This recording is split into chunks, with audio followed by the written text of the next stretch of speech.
नमस्कार, आप देख रहे हैं आपका अपना चैनल भिवानी हलचल और खबरों के संग में मैं हूं दृष्टि शर्मा। आइए सबसे पहले डालते हैं एक नजर आज की हेडलाइंस पर। वन नेशन वन इलेक्शन से देश में 1.5 लाख करोड़ रुपए की होगी बजट, कहा भाजपा के राष्ट्रीय सचिव ओम प्रकाश धनखड़ ने। सेकेंडरी और सीनियर सेकेंडरी की परीक्षाओं को निष्पक्ष और शांतिपूर्ण ढंग से करवाने के लिए बोर्ड ने उठाए सख्त कदम। 7 दिवसीय श्रीमद् भागवत महापुराण कथा का शिव पुराण के प्रवचनों के साथ हुआ समापन।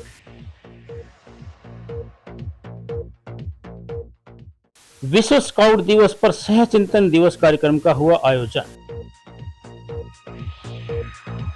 हरियाणा स्कूल लेक्चरर्स एसोसिएशन के प्रतिनिधिमंडल ने विभिन्न मांगों को लेकर हरियाणा विद्यालय शिक्षा बोर्ड चेयरमैन से की मुलाकात।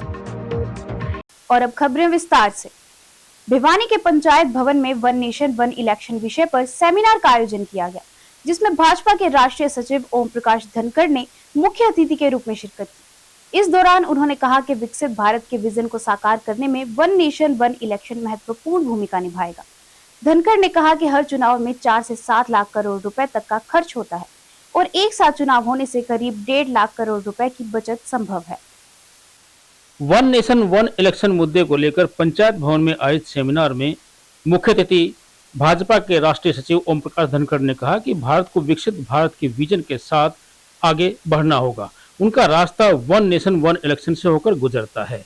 उपराष्ट्रपति रामनाथ कोविंद की एक कमेटी में आकलन किया गया था कि अगर एक देश एक चुनाव होता है तो देश की जीडीपी 1.5% बढ़ जाएगी, जो कि हमारे बजट के 10% से अधिक है। उन्होंने कहा कि हर चुनाव में 4 से 7 लाख करोड़ रुपए खर्च होता है और अगर दोनों चुनाव एक साथ होते हैं तो इसका 1/3 खर्चे की बचत हो सकती है। उन्होंने कहा कि सन 1967 में एक चुनाव होते थे, पुराने लोगों ने इसे देखा भी है, तो उसके कारण 30% बचत होती थी और 4.5 लाख करोड़ रुपए का 1.5 लाख करोड़ रुपए की बचत इस प्रकार से हो पाएगी। बार बार आचार संहिता लगती है, जिसके कारण सबको परेशानी होती है और समय भी खराब होता है।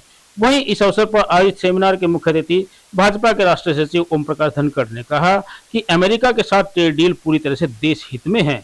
उन्होंने वन नेशन वन इलेक्शन मुद्दे पर कहा कि बार बार चुनाव से रेवेन्यू एक्सपेंसेस बढ़ने के कारण कैपिटल एक्सपेंडिचर घट जाते हैं, जिसके कारण विकास कार्यों पर बुरा प्रभाव पड़ता है और उन पैसा नहीं लग पाता। इसलिए सभी पार्टियों व देश के नागरिकों को मिलकर इस मुद्दे पर विचार करना होगा।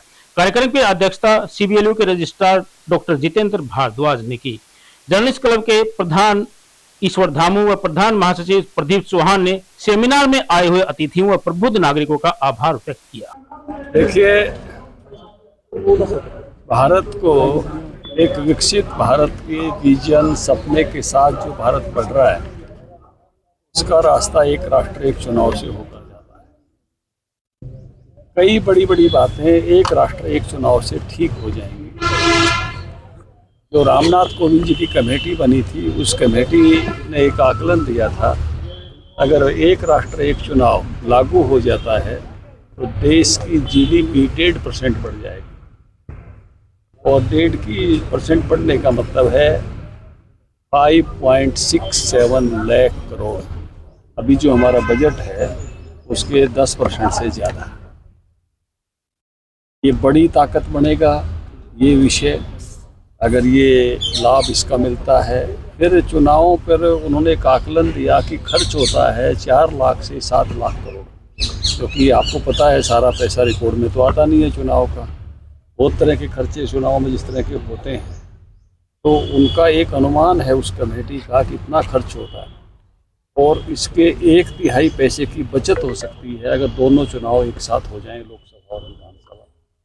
पहले पुराने लोगों ने एक साथ चुनाव देखे हैं, 67 तक एक साथ चुनाव हो सकते थे, होते थे, तो उसके कारण से 30% अगर बचत होती है, तो मैं छोटा आंकड़ा ले लूँ 4.5 लाख करोड़ का, तो 1.5 लाख करोड़ की बचत होगी। देश के 15 राज्य ऐसे हैं जिनका बजट 1.5 लाख करोड़ से कम है। जो चुनाव जब बार बार होता है तो आचार संहिता बार बार लगती है और उसके कारण से देश की तरक्की, प्रदेशों की तरक्की 5 मोड में आ जाती है। अभी जो हमारा जीडीपी है, इसका मोटा मोटा हिसाब कह रहा हूँ, 1 लाख करोड़ रुपया प्रतिदिन से अधिक है। अगर 40 दिन काम रुकता है तो मैं नहीं कहता 100% रुकता है, 20% काम तो चुनाव में रुक ही जाते हैं आचार संहिता। तो 8 लाख करोड़ का देश का नुकसान उसमें से होता है, क्योंकि 40 दिन में 40 लाख करोड़ हो गया। 2 बार चुनाव होंगे तो 80 दिन आचार संहिता लगेगी, तो एक बार लगेगी तो 40 दिन लगेगी। पिछली बार जब चुनाव हुए हरियाणा के, उस समय 3 चुनाव एक साथ हुए और 3 बार आचार संहिता लगी, जिसके कारण जो पूंजीगत व्यय था, विकास का जो खर्चा था, वो आधा भी खर्च नहीं हो पाया, क्योंकि आधे साल के लगभग जो है वो आचार संहिता लगी रही। तो इसके कारण से हमारी इकोनॉमी 5 मोड़ में आती है। जो हमारी मैन पावर है वो भी बहुत बड़ी मात्रा में लगती है। 1.5 करोड़ कर्मचारी लग रहा है चुनाव कराने के लिए, और वो 2 बार लगे तो 3 करोड़ लग जाता है। और पार्टियों के वर्कर वो तो इससे 3 गुना लगते हैं। तो 136.5 करोड़ मानव दिवस जो है वो चुनाव में लगता है। और एक आदमी की रोजाना की जीडीपी जो है वो 1600 रुपये है। 2,18,400 करोड़ रुपये का नुकसान होता है। तो दूसरे काम में अगर वो सर्जन करेंगे उस समय में, इतनी जीडीपी को और बढ़ाएंगे। फिर बार बार चुनाव से एक प्रेशर है सब सरकारों पे, नई घोषणाएं और नई घोषणाएं और नई घोषणाएं। तो बजट 2 तरह का होता है, एक रेवेन्यू बजट, एक कैपिटल बजट। जब रेवेन्यू बजट वो होता है जो फिक्स खर्चा है, पेंशन में जाता है, तनख्वाह में जाता है, वृद्धावस्था पेंशन में जाता है।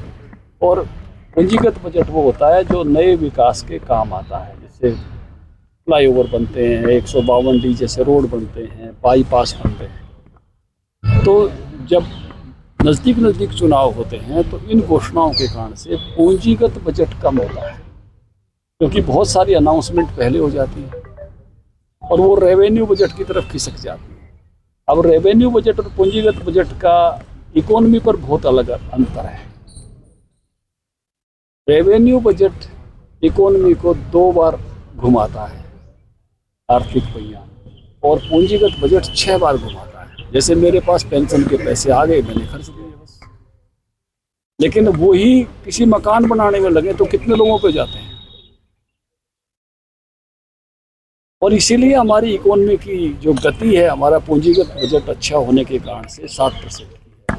इसको अगर मेंटेन करना है, देश को विकसित भारत बनाना है, तो ये रास्ता एक राष्ट्र एक चुनाव से होकर जाता है। 67 तक एक साथ होते थे, उसके बाद ये डिस्टर्ब किए गए, क्योंकि 67 में 7 सरकारें गैर कांग्रेसी आ गई,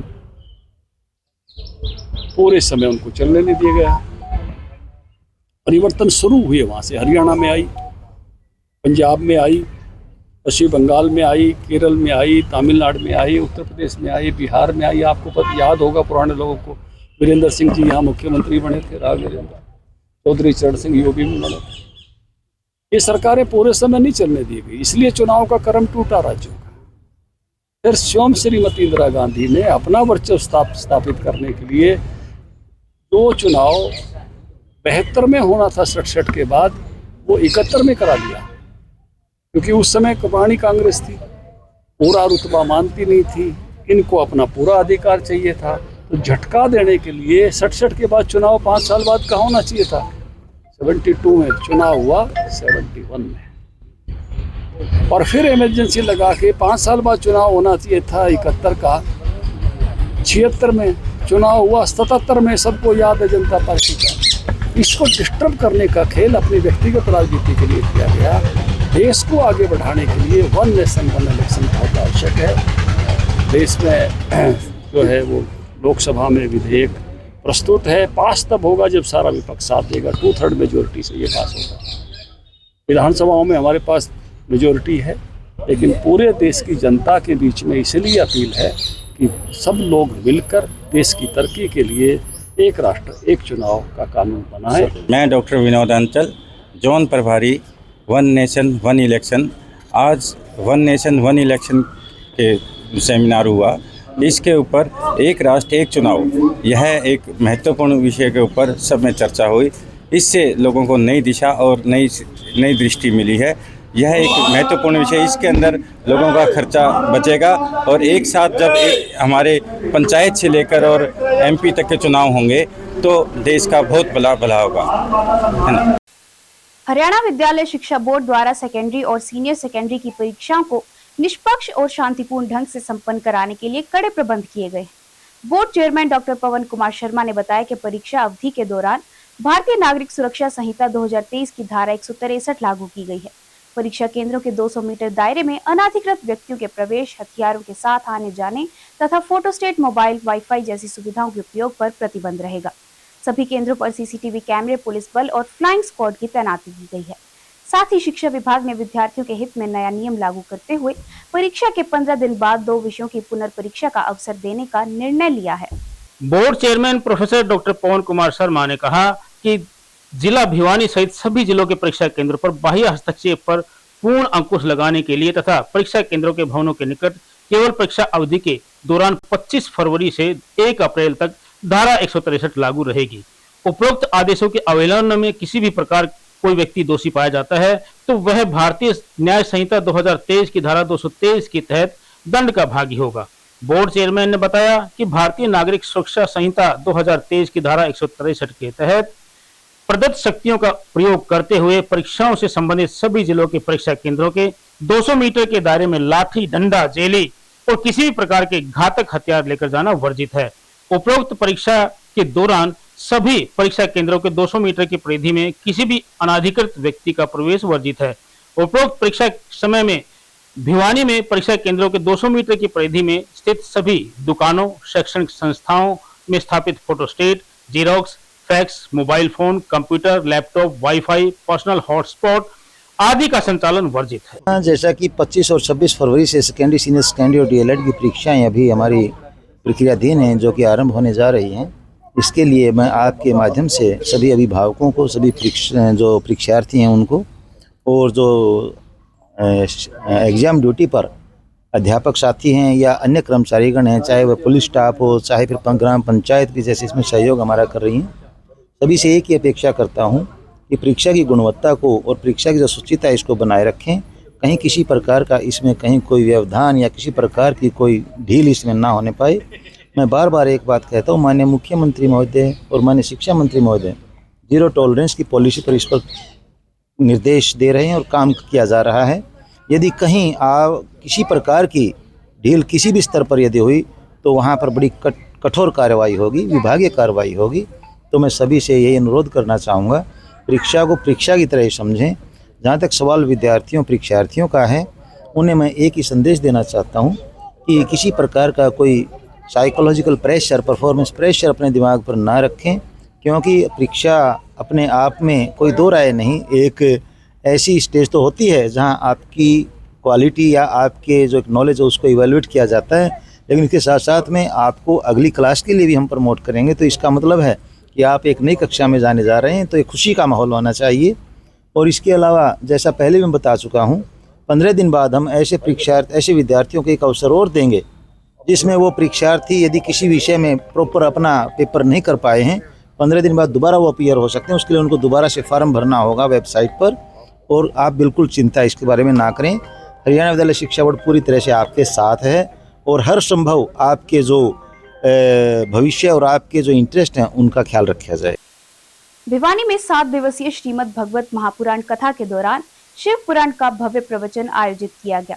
स्वर्गीय प्रेम कुमार गर्ग की 6ठी पुण्यतिथि पर उनके पुत्र अमित गर्ग और दीपक गर्ग द्वारा 16 से 22 फरवरी तक यह आयोजन किया गया है। वृंदावन से पधारे कथावाचक महाराज छबीले छैल बिहारी ने भगवान विष्णु की लीलाओं का भावपूर्ण वर्णन कर श्रद्धालुओं को मंत्रमुग्ध कर दिया। धार्मिक अनुष्ठानों के माध्यम से युवाओं को भारतीय संस्कृति और परंपराओं से जोड़ने का प्रयास किया जा रहा है। स्वर्गीय प्रेम कुमार गर्ग की 6ठी पुण्यतिथि पर उनके परिवार में उनके पुत्रों अमित गर्ग व दीपक गर्ग द्वारा 7 दिवसीय श्रीमद् भागवत महापुराण कथा का आयोजन 16 फरवरी से 22 फरवरी तक प्लाट नंबर 86 मोहता फैक्ट्री में किया गया, जिसमें कथावाचक महाराज छबीले छैल बिहारी वृंदावन वाले द्वारा भगवान विष्णु की लीलाओं की कथाओं का रसपान करवाया गया। आरती वंदना कार्यक्रम के अतिरिक्त सुखदेव जन्म, परीक्षित जन्म, ध्रुव चरित्र, जड़ भरत कथा, वामन भगवान की झांकी और श्री राम जन्म और श्री कृष्ण जन्म उत्सव का आयोजन किया गया।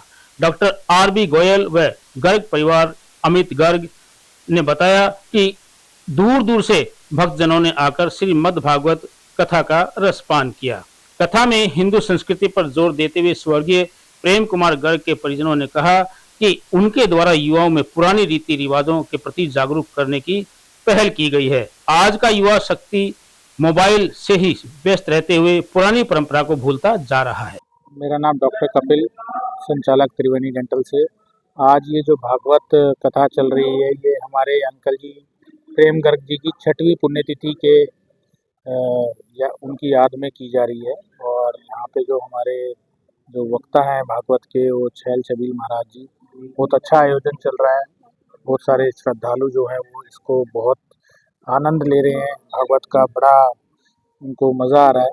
और मैं यही कहूँगा कि हमारी हिंदू और सनातन परंपरा में भागवत का एक विशेष महत्व रहता है। जो इंसान भागवत सुनता है, जो बाँचता है, उन दोनों को ही पूरा यश मिलता है। तो मैं लोगों को यही कहूँगा कि अपने दैनिक रूटीन में आप सनातन को अपनाएं और भागवत को ज़रूर से ज़रूर। मैं डॉक्टर आर.बी. गोयल। आज ये भागवत कथा का 6ठा दिन है, जो श्री प्रेम गर्ग के पुत्रों ने उनकी 6ठी पुण्यतिथि के अवसर पर आयोजित किया है। वृंदावन से पधारे महाराज जी ने बहुत ही सुंदर शब्दों में व्याख्यान किया है और लोग इसका आनंद ले रहे हैं। और इसका आयोजन करने का मतलब ये है कि हमारे जो आज भौतिक युग में हम अपने पुरानी परंपराओं को, धार्मिक मान्यताओं को, जिनकी जड़ें बहुत मजबूत है, जो हमें जीवन शैली सिखाती थी, जीवन को सरल बनाती थी, जीवन को सत्य राह पे चलाना सिखाती थी, उसको भूलते हुए जा रहे हैं। आज के बच्चों को राम का नहीं पता, कृष्ण का नहीं पता, शिव का नहीं पता, वो सिर्फ मोबाइल में बिजी रहते हैं। हम चाहते हैं इस प्रयोजन के माध्यम से वो इसमें आध्यात्मिक में लौटे, हमारी जड़ों को पहचाने, हमारे पूर्वजों, हमारे ऋषि मुनियों द्वारा जो हमारे को मार्ग दिखाए गए हैं, उस पे चले तो मानव जीवन का कल्याण है। और ऐसा कहा माना जाता है, जो भागवत कथा सुनता है, सुनाता है, वो जन्म जन्मांतर के बंधन से मुक्त हो जाता है। विश्व स्काउट दिवस पर सह चिंतन दिवस कार्यक्रम का आयोजन द हरियाणा राज्य भारत स्काउट एंड गाइड के चंद्रशेखर आजाद ओपन ग्रुप द्वारा किया गया। प्रशिक्षण केंद्र में आयोजित इस कार्यक्रम में स्काउट्स एंड गाइड्स ने समाज सेवा और राष्ट्र सेवा का संदेश दिया। वक्ताओं ने कहा कि आपदा के समय स्काउट गाइड हमेशा प्रशासन और सेना के साथ कंधे से कंधा मिलाकर कार्य करते हैं। कोरोना काल में भी जरूरतमंदों तक भोजन और दवाइयां पहुंचाकर संगठन ने अहम भूमिका निभाई। रोवर्स रेंजर्स द्वारा नशा मुक्ति अभियान और पर्यावरण संरक्षण को लेकर भी जागरूकता अभियान चलाया जा रहा है। ग्रुप लीडर सागर सज्जन सिंह के प्रयासों से चंद्रशेखर आजाद ओपन ग्रुप जिला भिवानी के मुख्यालय में ई पुस्तकालय की स्थापना की गई है, जहां बच्चों को आधुनिक शिक्षा के साथ कंप्यूटर प्रशिक्षण दिया जाता है। विद्यार्थियों के लिए civil services, NCERT, law college एवं कक्षा 8वीं से 12वीं तक की सभी NCERT पुस्तकें उपलब्ध करवाई गई है। सह ग्रुप लीडर सुनील वर्मा ने बताया कि ग्रुप में इस प्रकार का प्रशिक्षण दिया जाता है कि हमारे स्वयंसेवक आपदा के समय जिला प्रशासन व पुलिस प्रशासन के साथ कंधे से कंधा मिलाकर कार्य करते हैं। जिला स्तरीय संगठन और गणतंत्र दिवस एवं स्वतंत्रता दिवस परेड में भी स्काउट गाइड पुलिस के साथ सहभागिता करते हैं। उन्होंने कहा कि यह संगठन बच्चों के साथ साथ समाज के बौद्धिक विकास में भी महत्वपूर्ण भूमिका निभा रहा है। मेरा नाम अमित कुमार है, मैं सह ग्रुप लीडर हूं Bharat scout guide Chandrashekhar Azad open group जिला भिवानी मुख्यालय हेडक्वार्टर का, जो कि आज हमारे विश्व स्काउट एंड गाइड दिवस के उपलक्ष्य में हमारे जो कि स्काउट एंड गाइड दिवस के जिन्होंने स्थापना की थी लॉर्ड ऑफ बैडन पावेल जी के द्वारा और लेडी ऑफ सेफ्टन बैडन पावेल जी के द्वारा, आज उनका जन्म दिवस है।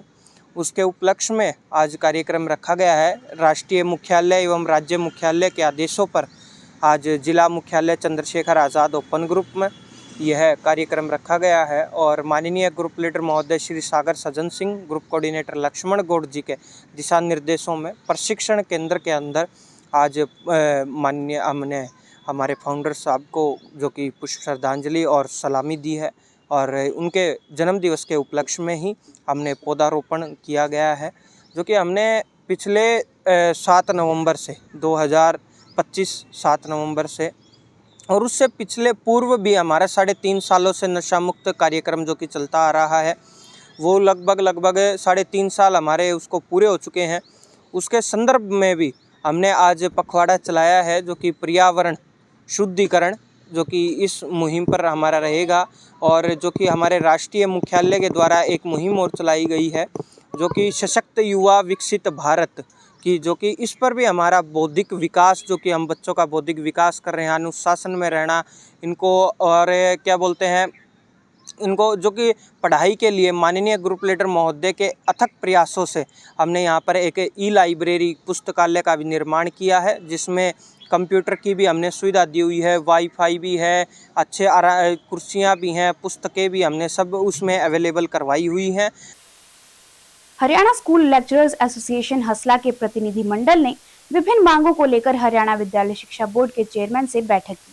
बैठक में बोर्ड परीक्षाओं से संबंधित ड्यूटी के मानदेय में वृद्धि, प्रैक्टिकल ड्यूटी का न्यूनतम 300 रुपए मानदेय तथा स्टेशनरी भत्ता बढ़ाने पर सहमति बनी। राज्य प्रधान ने बताया कि ऑनलाइन ट्रांसफर ड्राइव की प्रक्रिया जारी है और जल्द अन्य कैडर के लिए भी इसे शुरू किया जाएगा। बोर्ड चेयरमैन ने सभी मांगों पर सहानुभूतिपूर्वक विचार कर शीघ्र निर्णय लेने का आश्वासन दिया। हसला के प्रतिनिधियों के द्वारा रखी गई विभिन्न मांगों के बारे में बोर्ड अध्यक्ष डॉक्टर पवन कुमार शर्मा ने सहानुभूति पूर्वक विचार करते हुए आश्वासन दिया कि प्राध्यापकों के हितों की रक्षा हेतु आवश्यक निर्णय यथाशीघ्र लिए जाएंगे। बैठक में बोर्ड परीक्षाओं से संबंधित सभी प्रकार की ड्यूटी के मानदेय में वृद्धि करने पर सहमति बनी। बोर्ड प्रैक्टिकल ड्यूटी का मानदेय न्यूनतम 300 रुपए निर्धारित करने पर भी सकारात्मक सहमति व्यक्त की गई। स्टेशनरी भत्ता 60 रुपए से बढ़ाकर 500 रुपए किए जाने की निर्णय लिया गया। बोर्ड परीक्षाओं के दौरान अधीक्षक को 20 किलोमीटर तक 240 रुपए तथा 20 किलोमीटर से अधिक की दूरी होने पर 12 रुपए प्रति किलोमीटर की दर से अतिरिक्त यात्रा भत्ता प्रदान करने पर सहमति बनी। कंप्यूटर तथा शारीरिक शिक्षा विषय की उत्तर पुस्तिकाओं का मूल्यांकन पीजीटी कंप्यूटर साइंस से करवाए जाने पर सहमति बनी। सभी मूल्यांकन केंद्रों पर स्वच्छ पेयजल, साफ सफाई एवं उचित बैठने की व्यवस्था सुनिश्चित करने हेतु आवश्यक निर्देश जारी किए जाने पर भी सहमति बनी। मैं Satpal Sindhu, Haryana school lecturer association का राज्य प्रधान। आज हमारी बोर्ड एग्ज़ाम से संबंधित, मार्किंग से संबंधित बोर्ड चेयरमैन के साथ बैठक हुई है और उसमें कई अहम मुद्दों पर हमारी चर्चा हुई है और सहमति बनी। देखिए, अभी 25 तारीख से हमारी बोर्ड परीक्षाएं शुरू होंगी और उनमें देखा जाता है कि बहुत सारी ऐसी व्यवस्थाएं हैं जो कि बोर्ड अध्यक्ष को हमें बतानी होती हैं, जिसमें अगर आप देखेंगे कि अलग अलग जगह पे बोर्ड सेंटर बनाए गए हैं, जिनमें पाया गया कि वो बच्चियां जो हैं जो एग्ज़ाम देंगी वो दूर सेंटर में उनको जाना पड़ेगा। तो हमने रिक्वेस्ट करी कि जी इसको मानवता के आधार पे उन बच्चियों का सेंटर जो है वो आसपास कहीं बनाया जाए। तो उन्होंने बड़ा सहजता से बात स्वीकार की है और कहा है कि भाई जल्द से जल्द इन सेंटरों का बदलाव कर दिया जाएगा। समय समय पर आप इसके अलावा अध्यापकों के मुद्दों को लेकर के, मांगों को लेकर के अक्सर देखे जाते हैं, तो किस तरह से देख रहे हैं, किस तरह की मांग मुद्दे अक्सर अगर बात करें तो? देखिए, आज हमने जो एग्ज़ाम टाइम पे, मार्किंग टाइम पे जो मानदेय होता है जो अध्यापक को दिया जाता है, उस पर हमने बात की। तो चेयरमैन साहब ने कहा है कि जिस मुद्दे पे अभी आपने मानदेय बढ़ाने की बात की है, उसको हम निदेशालय स्तर की एक बोर्ड ऑफ डायरेक्टर की बैठक होती है, हम उसमें उसको सकारात्मक तरीके से लेके जाएंगे और निकट भविष्य में उसको हम बढ़ाने का भी काम करेंगे। देखिए, अभी ट्रांसफ़र ड्राइव का एक शेड्यूल जो कि इंटर डिस्ट्रिक्ट जेबीटी का अभी चला हुआ है और निर्धारित समय पे उसका पूरे होने की उम्मीद हम कर रहे हैं। उसके बाद अन्य कैडर के तबादले होंगे, वो शुरू होंगे और जैसा कि हमने निदेशक महोदय से बातचीत की है, उन्होंने हमें आश्वस्त कर रखा है कि भाई सभी कैडर के अपने समयबद्ध प्रणाली से तबादले होंगे। ऐसे में सर, परीक्षाएं भी जो होने वाली है, अध्यापकों की जो ड्यूटी लगाई गई है उसको लेकर के भी कोई चर्चाएं की गई? क्या अध्यापकों को कोई समस्याएं आ रही हो ड्यूटी के दौरान? अगर कोई समस्या है तो उसको लेकर के भी क्या आश्वासन चेयरमैन साहब के द्वारा दिया गया? बिल्कुल, आज इस बैठक में हमने मूलभूत सुविधाएं जो कि सेंटर पे दी जाती हैं उनके बारे में हमने बताया कि जब बच्चे आते हैं तो उनको कई जगह ऐसा पाया गया है कि पीने का पानी अच्छे से नहीं मिल रहा है, जो वॉशरूम की सुविधाएं हैं वो प्रॉपर नहीं है। तो ये इंश्योर किया जाए कि एग्ज़ाम से पहले वो दुरुस्त हों, ताकि वे बच्चों को कोई असुविधा का सामना ना करना पड़े। इसके साथ साथ ऐसा भी देखने में आया, कई बार मार्किंग जब होती है तो सब डिवीज़न और ब्लॉक से बाहर की ड्यूटियाँ आती हैं, तो वो भी हमने नोट करवाया है कि कंप्यूटराइज्ड जो प्रणाली से आप ड्यूटियाँ लगाते हैं उसमें ये चीज़ देखें आप कि भाई ये ड्यूटियाँ जो हैं वो पॉलिसी के तहत लगाई गई हैं, उसमें कुछ अनियमितताएँ हैं। तो चेयरमैन साहब ने आश्वस्त किया है कि जो भी ड्यूटियाँ लगाई जाएंगी, चाहे वो एग्ज़ाम से संबंधित है चाहे आपका मार्किंग से संबंधित है, वो प्रॉपर ढंग से नियमानुसार पॉलिसी के तहत लगाई जाएंगी। और अब जाने से पहले एक नजर आज की हेडलाइंस।